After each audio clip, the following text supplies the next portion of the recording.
He believed the badge pinned to his chest gave him the right to serve as judge, jury, and executioner. Officer Gage Harlan was the kind of cop who carried himself as if he owned every inch of asphalt in Pine Creek, Alabama. He nursed a special brand of contempt for outsiders who drove cars finer than his own. Harlan made the biggest mistake of his life. He did not simply profile a black couple in a luxury SUV. Unknowingly, he declared war on two of the highest-ranking federal agents in the country. This is not just a story about bad policing. It is a story about the most satisfying, career-ending karma you will ever hear. Buckle up. The heat in Pine Creek did not merely sit on you, it pressed down like a wet wool blanket, heavy and suffocating. It was the kind of small town where everyone knew everyone else's business, mostly because there was not much business to know. At the center of that web sat Officer Gage Harlan. He was 45, heavy in the gut, with a buzz cut that had retreated halfway up his scalp. He wore his uniform tight, the fabric straining against a chest that had not seen a gym in years. But he compensated with pure attitude. In Pine Creek, Gage was not just a patrolman, he was the gatekeeper.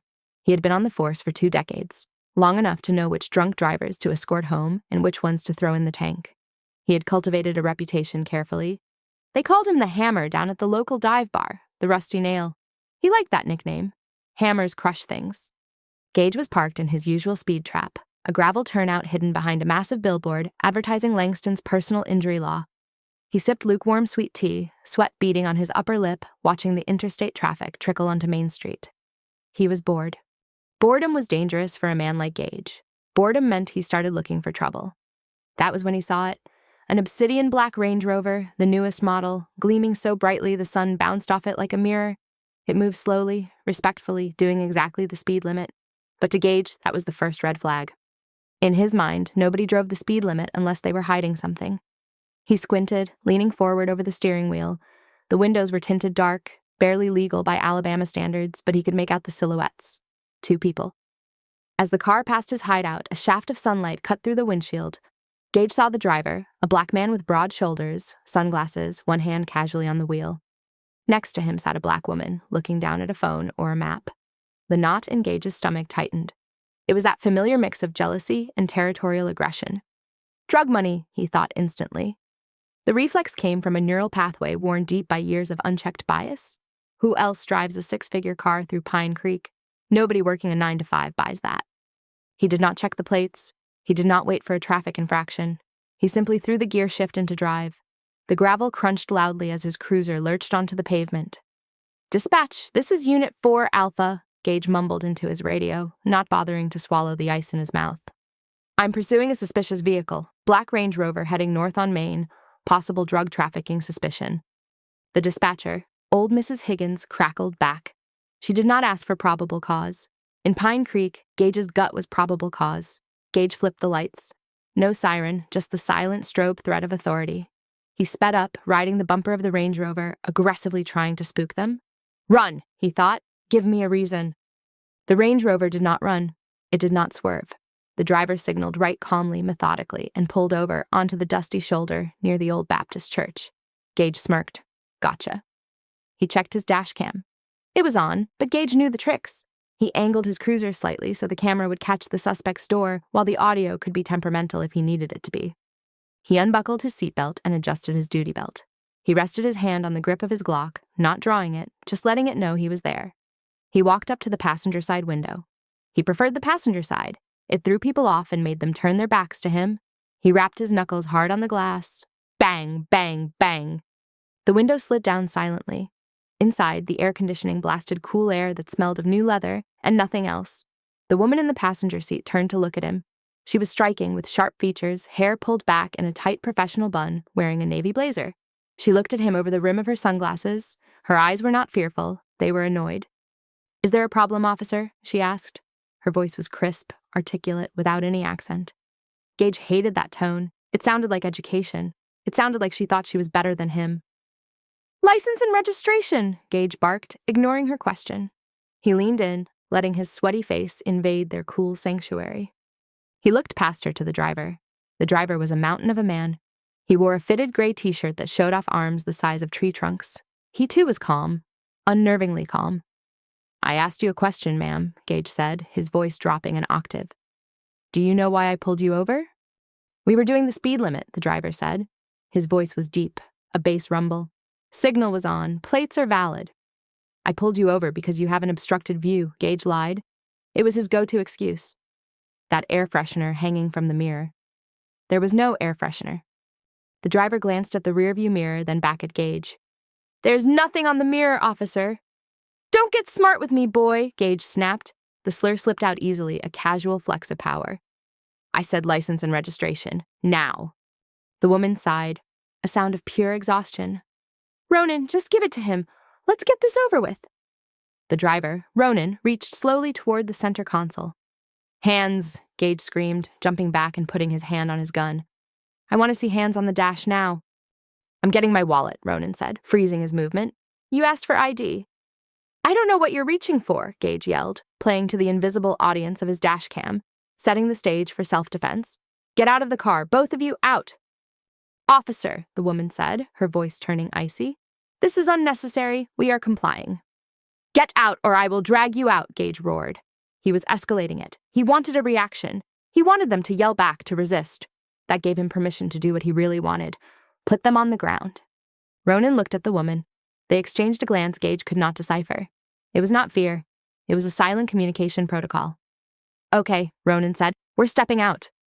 Gage stepped back, hand twitching over his holster. He was grinning inside. He was going to tear this fancy car apart, find the drugs he knew were hidden in the panels, and seize the vehicle. By tonight, he would be the hero of the precinct. He had no idea that he had just ordered the assistant special agent in charge of the Atlanta field office and a senior DOJ civil rights prosecutor out of their vehicle. The heat hit Ronan and Sienna Whitaker the moment they stepped onto the roadside gravel. It was suffocating, but neither flinched. They stood by the side of the car, hands clearly visible. Spread 'em, Gage ordered. Hands on the hood. Am I under arrest? Ronan asked, not moving yet. You're being detained for investigation, Gage spat. Now do what I told you. Ronan placed his large hands on the hot metal of the hood. Sienna did the same. Gage moved in behind Ronan. He kicked Ronan's ankles apart roughly. Wider, Gage growled. He patted Ronan down, his hands aggressive and intrusive. He checked the waistband, the pockets, the inner thighs. He was looking for a weapon or a baggie, anything. He felt a hard, rectangular lump in Ronan's back pocket. What's this? Gage asked, triumph rising in his throat. That is my wallet, Ronan said, which contains the ID you asked for. Gage ripped the wallet out. He did not open it yet. He tossed it onto the hood of the car. He moved to Sienna. Officer, Sienna said sharply, I do not consent to a search. You have no probable cause. I have probable cause because you're acting nervous and your partner here is combative, Gage improvised. He reached for her. Do not touch me, Sienna said. It was not a scream. It was a command. It stopped Gage dead for a split second. You listen to me, Gage whispered, leaning into her ear and smelling her expensive perfume. You're in Pine Creek now. The Constitution ends at the county line. I can do whatever I want. He grabbed her arm and spun her around. He patted her down quickly, roughly. He felt nothing on her. Frustrated, he stepped back. Stay right there. If you move, I will tase you, you hear me? He walked to the driver's side door of the Range Rover. You cannot enter the vehicle without a warrant, Sienna called out. Probable cause, Gage shouted back. I smelled marijuana. You are lying, Ronan said. Neither of us smokes. This is illegal. Tell it to the judge, Gage muttered. He dove into the car. He tore through the center console, mints, a charging cable, a pair of Ray-Bans. Nothing. He opened the glove box. Insurance papers, rental agreement, Hertz rented in Atlanta. Drug runners always use rentals, he confirmed to himself. He reached under the driver's seat. His hand brushed against something cold and metal. Jackpot. Gage's heart hammered against his ribs. He pulled it out. It was a 6-hour P-32, black matte finish, standard capacity magazine. He scrambled out of the car, holding the gun up in the air like a trophy. Gun! He screamed. Gun on the ground. Get on the ground now. He leveled his own service weapon at Ronan's chest. Ronan did not drop. He stood up slowly from the hood, turning to face Gage. His face was etched with a dark, dangerous resolve. Officer, Ronan said, his voice deadly calm. Put that weapon down. That firearm is legal. Get on the ground or I will drop you. Gage was shaking now. Adrenaline flooded his system. You're under arrest for illegal possession of a concealed weapon. It's not illegal, Sienna said, her hand still in the air, but her eyes tracking Gage's trigger finger. Check the wallet, officer. Open the wallet you threw on the hood. I don't care about your fake IDs, Gage yelled. He keyed his radio on his shoulder. Dispatch 1018. I need backup. I have 2 suspects at gunpoint. Weapon recovered. Send everyone. You're making a mistake that will cost you everything, Ronan said. Look at the badge next to the gun. Gage paused. He looked at the gun in his left hand. There was a small leather holder clipped to the belt he had missed under the seat. He had not pulled the holster out, just the gun. Shut up! Gage yelled. Sirens wailed in the distance. The cavalry was coming. Gage felt a surge of power. He was going to parade these 2 through the station. He would be on the nightly news. 2 more cruisers screeched to a halt behind him. Dust billowed everywhere. Out popped Officer Tate Caldwell and Rookie Deputy Quinn Sanders. Cuff him, Gage shouted. Resisting arrest, illegal firearm. Tate, a younger version of Gage, but with less confidence, rushed Ronan. He grabbed Ronan's arm and twisted it behind his back. Ronan did not resist physically, but his muscles were so dense, Tate struggled to bring the wrists together. I'm a federal agent, Ronan said loudly and clearly, so the dash cams of the new cars would pick it up. My badge is in the wallet on the hood. If you put those cuffs on me, you are kidnapping a federal officer. Tate hesitated. He looked at Gage. Gage, what's he saying? He's lying, Gage screamed. They all say that. Cuff him. Tate snapped the cuffs on. Click! Click! Quinn grabbed Sienna. She allowed herself to be cuffed, her eyes never leaving Gage's face. She was memorizing him. Every mole, every sweat stain, every badge number. You better check that wallet, Gage, Tate said nervously. Just to be sure. Fine, Gage muttered. He holstered his weapon and snatched the wallet off the hood. He flipped it open. He expected to see a driver's license, maybe a fake social security card. Instead, a gold shield glinted in the sunlight. It was heavy, detailed. The eagle spread its wings across the top. Below it, bold blue letters set into the gold. Department of Justice, Federal Bureau of Investigation, Special Agent. Gage blinked. He rubbed his thumb over the badge. He looked at the ID card in the adjacent window. Ronan Whitaker, Special Agent in Charge, Clearance Level Top Secret /CI.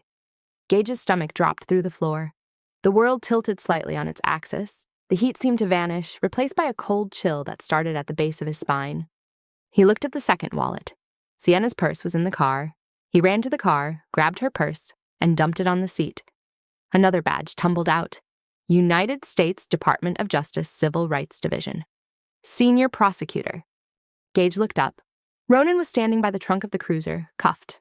He was not looking at the ground. He was looking right at Gage, and for the first time, Gage realized the look on Ronan's face was not anger. It was pity. Tate looked at Gage. Gage, they're real. Gage's throat was dry as sand. He looked at the gold badge in his hand. His fingers were shaking so hard he almost dropped it. He had just arrested the FBI, but he did not know the half of it yet. He did not know why they were in Pine Creek. The ride to the Pine Creek Police Department felt like an eternity inside the cramped back seat of the cruiser. The plexiglass divider was scratched and yellowed, a barrier between the dirty reality of the back seat and the air-conditioned authority of the front. Ronan sat hunched over. He was simply too big for the space. His knees pressed against the cage, but he did not complain. He breathed rhythmically, a technique he had learned during hostage negotiation training at Quantico. Beside him, Sienna stared out the window, watching the familiar landmarks of the small town pass by, the dilapidated gas station, the high school football field, the endless row of churches. Officer Tate Caldwell, driving the car, kept glancing in the rearview mirror. He looked terrified. The confidence of the badge was evaporating with every mile. Gage says they're fakes, Tate muttered more to himself than anyone else. Got to be fakes. Who carries a badge like that in a glove box? Someone who doesn't want to flash it unless necessary, Ronan said from the back. His voice was deep, resonating through the divider. Officer Caldwell, I want you to think very carefully about your next few actions.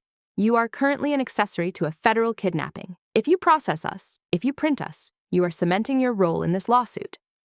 Shut up, Tate shouted, but his voice cracked. You don't talk back there. They pulled into the station's sally port. The heavy metal gate rattled shut behind them, sealing out the sunlight. Gage Harlan was already there. He had sped ahead, desperate to control the narrative before Ronan and Sienna arrived. He was standing by the booking desk, talking fast to the desk sergeant, a weary man named Sergeant Vaughn Ridley. Drug runners, Gage was saying loud enough for the whole room to hear. High-level stuff, Vaughn. Fancy car, concealed weapon, fake federal IDs, real professional counterfeits. I need them processed separate, maximum security protocols. No calls until we verify their identities. Ridley looked up over his reading glasses, chewing on a toothpick. Feds, Gage. You arrested feds. Fake feds? Gage slammed his hand on the counter. Don't you get it? It's a cover. They think the badge scares us off. Not me. I saw right through it. The door to the Sally port opened, and Tate marched Ronan and Sienna in. Ronan walked with his head high despite the cuffs. Sienna looked like she was walking into a boardroom, not a jail. Empty your pockets, Gage ordered, walking over to them. He grabbed Ronan's arm to shove him toward the counter, but it was like shoving a brick wall. Ronan did not budge until he chose to. You have our wallets, Sienna said coolly. You have our phones. You have our badges. Which, by the way, Officer Harlan, you are legally required to verify immediately by calling the DOJ switchboard. Do you want the number, or do you know how to use Google? I don't need your numbers, Gage sneered. He leaned in close to her face. I'm going to book you as Jane Doe until you give me your real name. You're going to sit in a holding cell with the meth heads and the hookers until you break. My name is Sienna Whitaker, she repeated, enunciating every syllable. I am a senior prosecutor for the Civil Rights Division, and you are currently violating Title 18, Section 242 of the United States Code, deprivation of rights under color of law. Gage laughed. It was a harsh barking sound. You memorize the code. Cute. Strip search them. The room went silent. Even Tate froze. Excuse me? Sergeant Ridley asked. You heard me, Gage said, his eyes manic. I suspect they are carrying narcotics internally. Standard procedure for drug trafficking suspects. Strip search both of them. I'm not doing that, the female officer on duty, Officer Blair Reed, said from the corner. She stood up, crossing her arms. I'm not strip searching a woman in a blazer who sounds like a lawyer because you have a hunch. This is insubordination? No, you're insubordinate, Gage screamed, his face turning beet red. I am the arresting officer. I give the orders. Actually, a new voice boomed from the hallway. I give the orders. Chief Leland Hayes walked into the booking area. Hayes was a relic of the Old South, a man with skin like leather and a belly that hung over his belt buckle.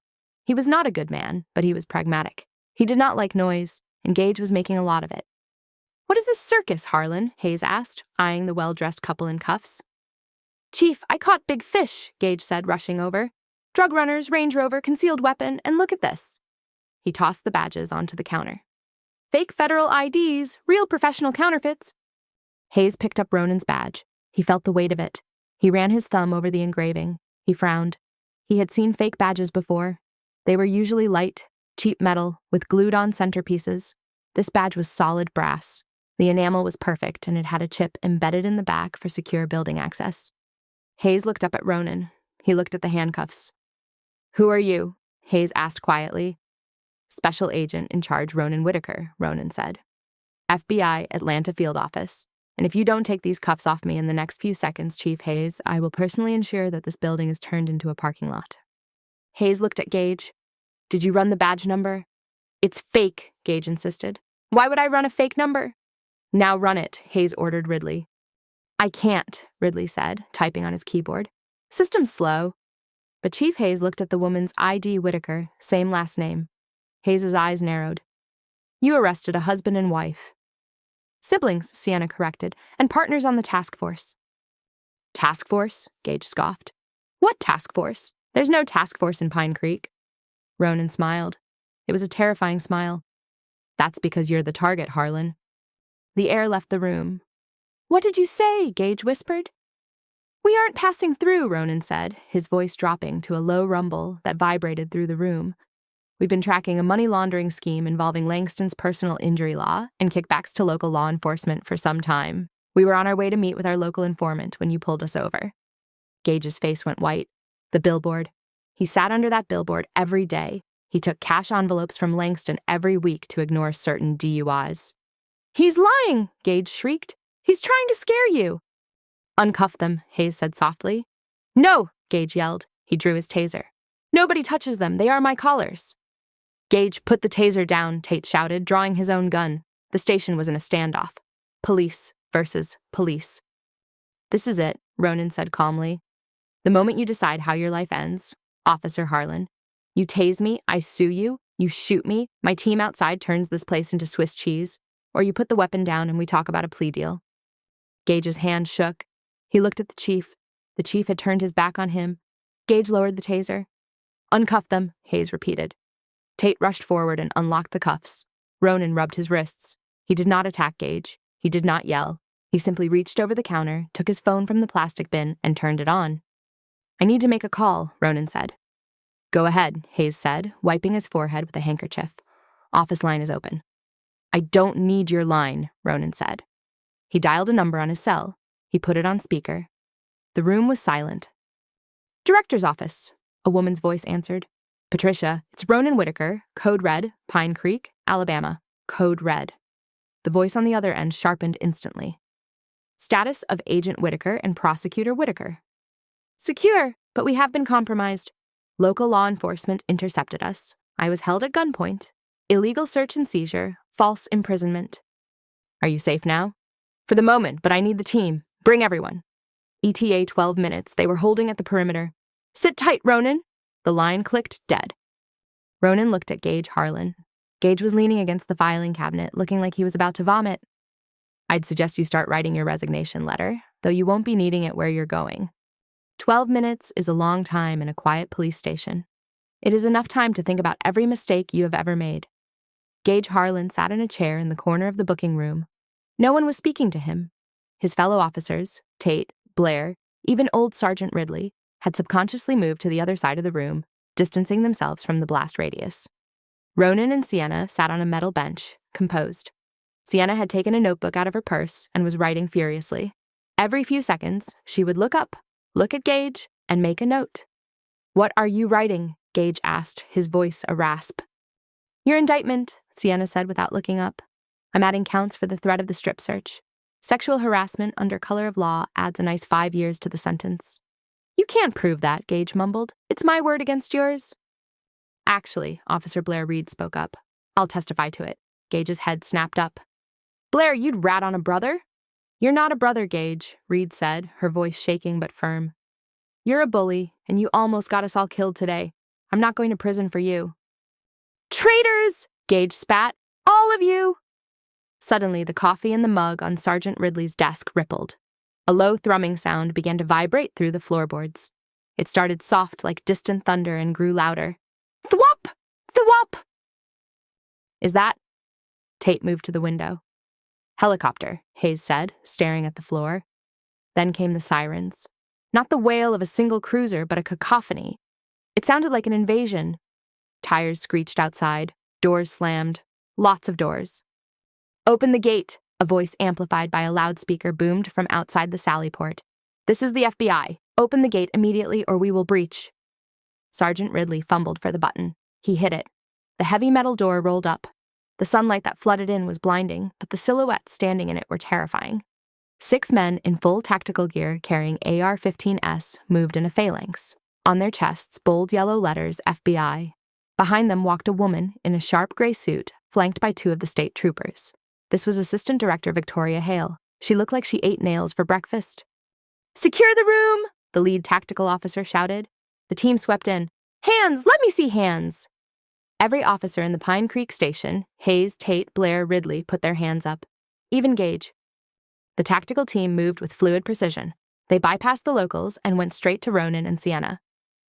"Sir, ma'am, are you injured?" the lead agent asked, lowering his weapon but keeping his eyes scanning the room.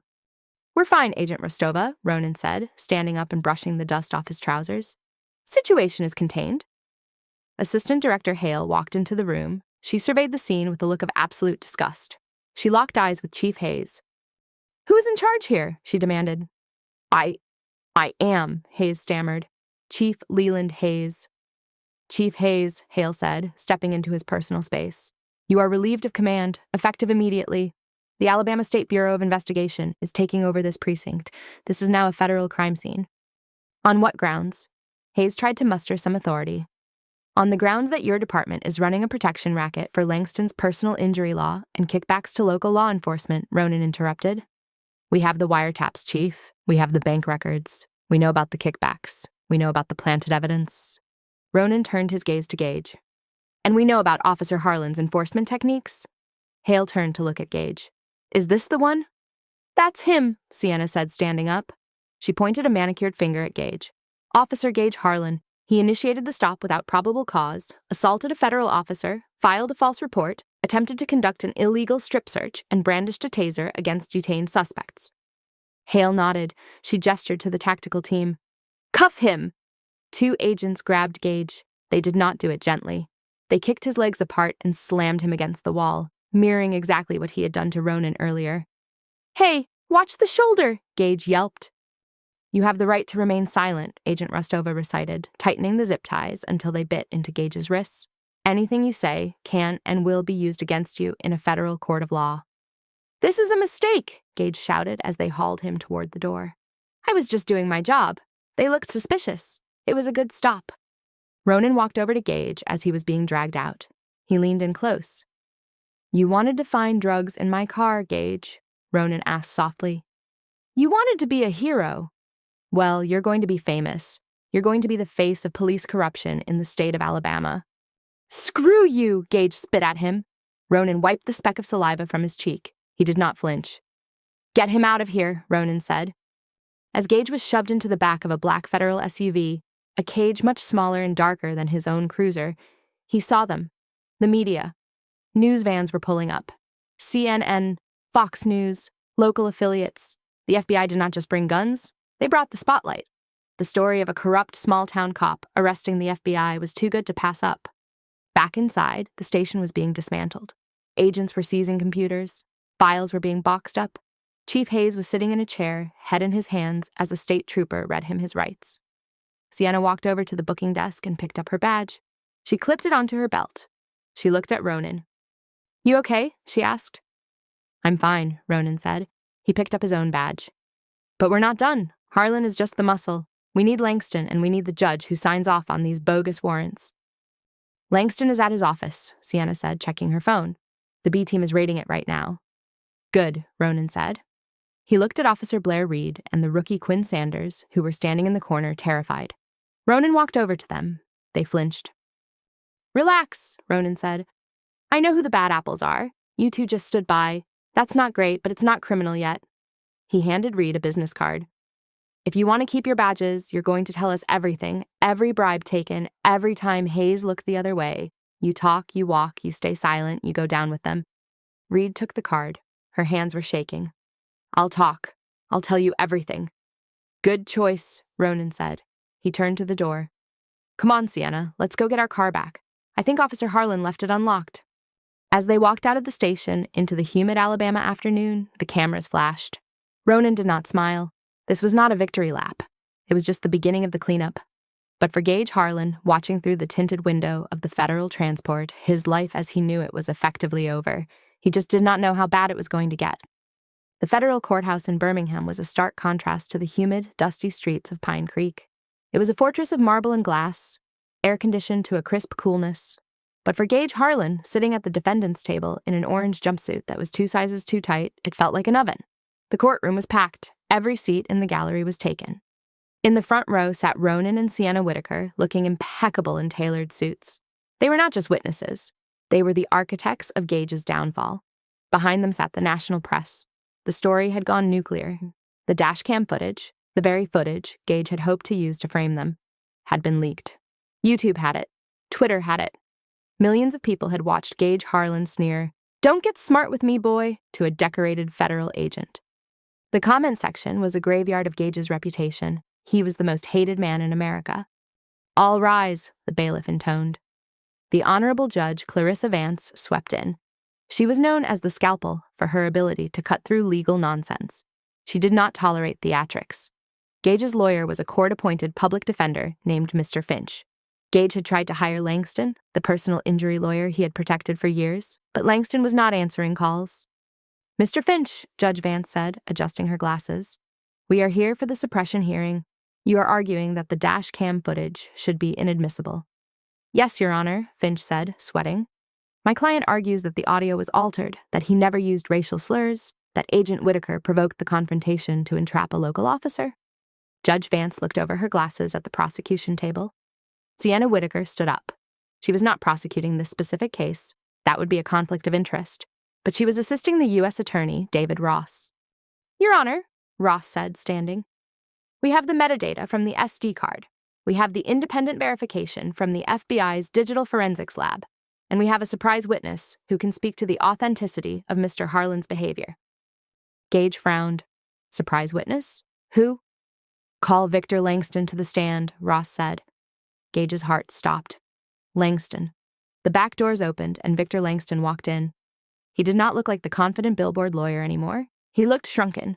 He was wearing a wiretap device that had been removed, but he was clearly cooperating. He avoided looking at Gage entirely. Langston took the stand. He was sworn in. "Mr. Langston," Ross began, "do you know the defendant?" "Yes," Langston said quietly. "That's Gage Harlan. He was on my payroll for 7 years. A gasp rippled through the gallery. Gage gripped the table. "You rat! You dirty rat!" "And what did you pay Mr. Harlan to do?" Ross asked. "To target out-of-towners," Langston admitted, his voice trembling. "Specifically, people driving expensive cars who looked like they might have insurance. He would pull them over, harass them, maybe rough them up. Then I'd send a runner to the jail to offer them my legal services to sue the city. We'd settle out of court, and Gage and I would split the settlement money. It was a churn and burn scam." "And did Mr. Harlan have a preference for who he targeted?" Ross asked. Langston hesitated. Then he looked at Ronan Whitaker in the front row. "He targeted black drivers," Langston whispered. "He said they were easier to scare. He said the juries in Pine Creek wouldn't believe them over a white cop." The courtroom erupted. Judge Vance banged her gavel, her face a mask of fury. "Order! Order in this court!" Gage felt the blood drain from his face. It was not just a bad stop anymore. It was a conspiracy. It was a hate crime. It was systematic corruption. Mr. Finch, Gage's lawyer, looked at Gage with disgust. He did not even bother to cross-examine Langston. He knew the ship had sunk. Then came the coup de grace. Ross queued up the video again on the giant monitors. "We would like to play the moment of the arrest one more time, specifically focusing on the defendant's reaction to the badges." The video played. The sound of Gage screaming, "Gun!" filled the room, then the silence, then Ronan's voice calm and commanding, and finally Gage's face zoomed in and enhanced when he saw the FBI credentials. The fear in his eyes was not the fear of a man in danger. It was the fear of a bully who had picked a fight with a lion. "Mr. Harlan," Judge Vance said, looking directly at Gage, "I have seen enough. The motion to suppress is denied. The evidence stands, and frankly, if I were you, I would start praying for a plea deal because a jury is going to bury you." Gage looked at Ronan. Ronan offered a small, polite nod. It was the ultimate power move. He was not angry anymore. He was just efficient. The sentencing hearing was a formality. The jury had deliberated for less than 3 hours. Guilty on all counts: deprivation of rights under color of law, conspiracy to commit extortion, filing false police reports, assault on a federal officer. Judge Vance did not hold back. "Gage Harlan, you have disgraced the uniform you wore. You used the power of the state as a weapon of terror against innocent citizens. You did not just break the law, you broke the public trust." She sentenced him to 25 years in a federal correctional institution without the possibility of parole. Gage would be 70 when he got out, if he got out. He was processed out of the county jail and put on a bus, the Con Air transport. He was shackled hand and foot, chained to the seat. The other prisoners on the bus eyed him. They saw the soft hands, the terrified eyes. They smelled the cop on him. Fresh meat. A tattooed man 2 rows back whispered. They arrived at FCY Talladega, a medium-security federal prison. It was not the club-fed, white-collar camp Gage had fantasized about. Because of the violence charges and the use of a weapon, he was placed in general population. The intake process was a nightmare. He was stripped naked, ironically the very thing he had tried to do to Sienna. He was sprayed for lice. He was given a uniform that smelled like industrial detergent and old sweat. "Name?" the guard barked. He was a young black man, no older than Deputy Quinn Sanders back in Pine Creek. "Gage Harlan," Gage mumbled. "I was a cop. I need protective custody. You can't put me in Gen Pop." The guard looked up. He recognized the name. Everyone did. "Protective custody is full," the guard said, his face impassive. "Besides, PC is for people in danger. You're a tough guy, right? The hammer." Gage flinched. "Please, they'll kill me." "Keep your head down and your mouth shut," the guard said, handing him a thin mattress roll. "Cell block D, move." Cell block D was a cacophony of noise, shouting, metal clanging on metal, the blare of televisions. As Gage walked the tier, the noise died down. Heads turned, eyes locked onto him. News travels fast in prison. They knew who he was. They knew what he had done. He reached his cell. It was a 6x8 concrete box. His cellmate was already there doing push-ups on the floor. He was a massive man with a shaved head and Aryan Brotherhood tattoos covering his arms. Gage hesitated at the door. Maybe this is okay, he thought. Maybe the white gangs will protect me. The cellmate stopped doing push-ups. He stood up, wiping sweat from his forehead. He looked Gage up and down. You the cop? The cellmate asked. Ex-cop, Gage said quickly. I was framed, just like you guys. The cellmate laughed. It was not a friendly laugh. We don't like cops in here, the man said. But we really don't like cops who make the news. You bring heat, you bring lockdowns. I can pay, Gage said, desperate. I have money stashed outside. Your money is gone, Harlan, a voice came from the walkway. Gage turned. Standing at the bars of his cell was a group of 3 inmates. One of them was Latino, small but with eyes like a shark. We saw the news, the Latino inmate said. The feds seized everything. Your house, your truck, your pension. You got nothing. Gage sank onto his bunk. It was true. The civil asset forfeiture laws, the very laws he used to seize cash from drug dealers, had been used against him. Ronan and Sienna had filed a civil suit alongside the criminal case. They had stripped him bare. So, his cellmate said, cracking his knuckles, you're broke, you're a cop, and you're famous. That's a bad combination, Harlan. The lights went out. The darkness was total. Gage lay on his bunk, staring at the concrete ceiling. He could hear the breathing of the man below him. He could hear the shouts from down the hall. Hey, Officer Harlan, pull me over now, someone screamed in the dark. Laughter echoed through the block. Gage closed his eyes and saw the Range Rover. He saw the sunlight glinting off the black paint. He saw Ronan's calm face. Why didn't I just let them go, he thought. Why did I have to be the big man? Regret is a bitter pill, but in prison, it is the only medicine you get. The next morning, Gage went to the cafeteria for breakfast. He tried to sit alone. He put his tray down, watery oatmeal and a hard biscuit. He felt a shadow fall over him. He looked up. It was not an inmate. It was the warden. Warden Ellis Miller stood there with a clipboard. Harlan, the warden said. Yes, sir. Gage stood up, habit kicking in. You have a visitor. Visitor? Gage's heart leaped. Maybe it was a lawyer, maybe an appeal. Legal visit, the warden said. Follow me. Gage was led to a private room. He walked in expecting to see Mr. Finch. Instead, sitting at the metal table, looking relaxed and healthy, was Ronan Whitaker. Gage stopped. The guard closed the door behind him. What are you doing here? Gage asked, his voice shaking. I promised you I'd see it through, Ronan said. He did not look angry. He looked at Gage like one might look at a specimen in a jar. I wanted to see if the system worked. You ruined my life, Gage whispered. No, Gage, Ronan said firmly. You ruined your life. I just turned on the lights. You were the one standing in the dark doing dirty things. Ronan slid a piece of paper across the table. What's this? Gage asked. It's a letter, Ronan said. From the Department of Justice. We're offering you a deal, a reduction in sentence. Gage's eyes widened. What? Because Langston was just the middleman, Ronan said, leaning forward. We want the judge. We want the mayor. We want the whole network in Pine Creek. You know where the bodies are buried, Gage. You were the bag man. Gage looked at the paper. If he talked, he could knock years off. He could get moved to a safer prison. But if he talked, he was a snitch. And snitches in prison.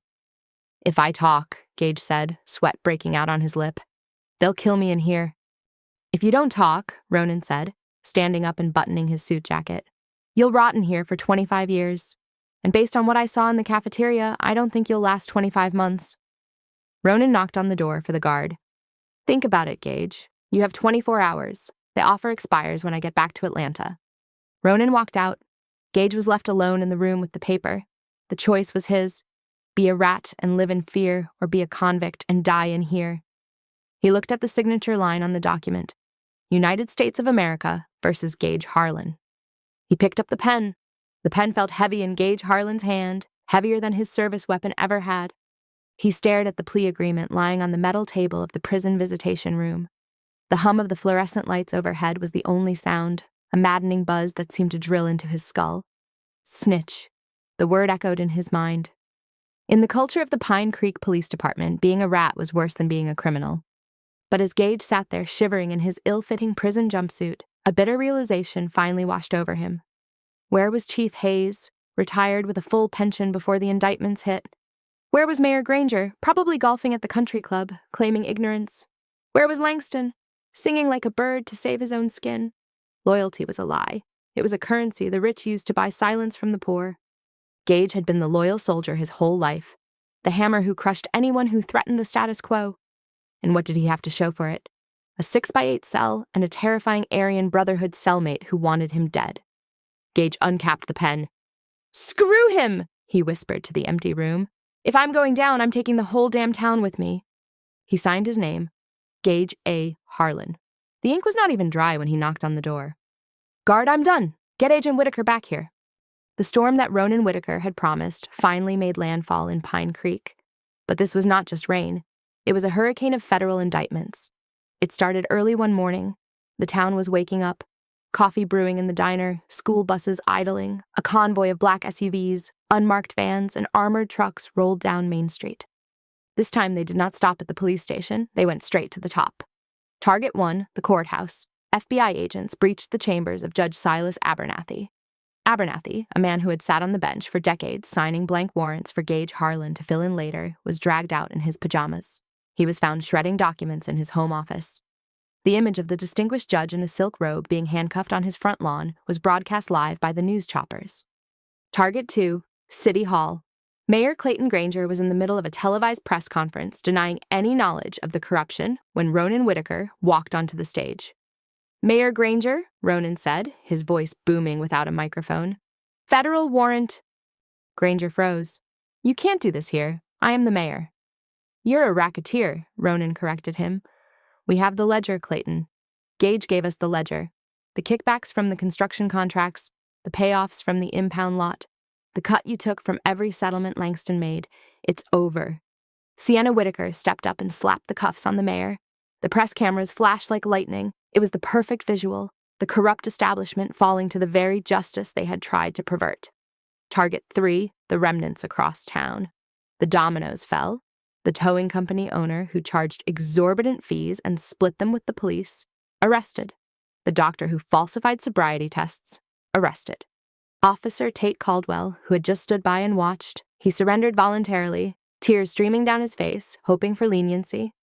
By noon, the power structure of Pine Creek had been decapitated. The Good Old Boys network was not just broken, it was pulverized. Gage Harlan sat in a sterile recreation room in a federal correctional institution in West Virginia. He had been moved. Witness protection for prisoners was a lonely existence. He was in a unit with other snitches, mobsters who turned state's evidence, gang leaders who sold out their lieutenants. There was no status here, no hammer. He was just inmate number whatever. He was sweeping the floor, a job that paid pennies an hour. On the wall, a television was playing the news. Gage stopped sweeping. On the screen was a ceremony in Washington, D.C. The Attorney General was standing at a podium. Behind him stood Ronan and Sienna Whitaker.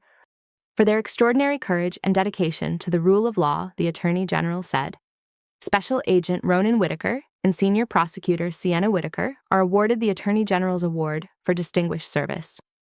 Their work in dismantling the systemic corruption in Alabama has become a model for civil rights enforcement nationwide." The camera zoomed in on Ronan. He looked strong, stoic. He did not look like a victim. He looked like a victor. Gage leaned on his broom handle. He felt a strange emotion. It was not anger anymore. It was not even jealousy. It was resignation. He remembered the moment on the side of the road, the heat, the arrogance, the feeling that he was a god in his own little kingdom. "I picked the wrong fight," Gage thought. "I saw a black man in a nice car and I saw a criminal. I should have seen a king." "Hey, Harlan, move it," a guard shouted. "Floor ain't gonna sweep itself." "Yes, boss," Gage muttered. He looked down at the linoleum and kept sweeping. The dust piles moved back and forth, going nowhere, just like him. Meanwhile, in Atlanta, Ronan and Sienna walked out of the Department of Justice building. The ceremony was over. They had the medals in velvet boxes, but they were not wearing them. They walked to the parking garage. Their car was waiting, a new one, a dark blue SUV, government-issue bulletproof glass. "You think he's watching?" Sienna asked, tossing her bag into the back seat. "Gage," Ronan paused, hand on the door handle. "Yeah, I think he is. He has plenty of time to watch TV where he is." "Do you feel bad for him?" Sienna asked. Ronan looked at her. He thought about the years of terror Gage had inflicted on people who did not have a badge to protect them. He thought about the fathers taken from their children, the careers ruined by false charges, the fear in the eyes of the community. "No," Ronan said simply. "He got exactly what he ordered. We just delivered it." He got into the car. The engine purred to life. "Where to next?" Sienna asked, buckling up.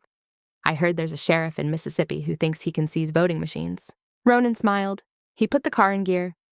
"Let's go say hello," he said. The SUV rolled out of the dark garage and into the bright, blinding light of the afternoon sun. They were hunters now, but they were not hunting for sport.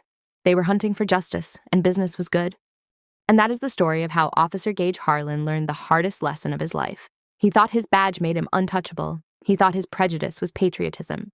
But he forgot that in the United States of America, nobody is above the law, especially not the people sworn to enforce it. Gage is currently serving his sentence. He lost his pension, his family, and his freedom. Ronan and Sienna Whitaker continue to serve at the highest levels of the federal government, reminding corrupt officials everywhere that you never know who is behind the tinted windows of the car you just pulled over. Karma is not just a concept. Sometimes it is a federal agent with a warrant. If you enjoyed this story of instant karma and justice served, please smash that like button. Do it for Ronan and Sienna. What would you do if you were in Ronan's shoes? Would you have stayed that calm, or would you have snapped? Let me know in the comments below. I read every single one. And if you want more stories like this, where the bad guys get exactly what they deserve, make sure you subscribe and hit the bell notification so you never miss a video. Thanks for watching. Stay safe. And remember, check your bias before it checks you. See you in the next one.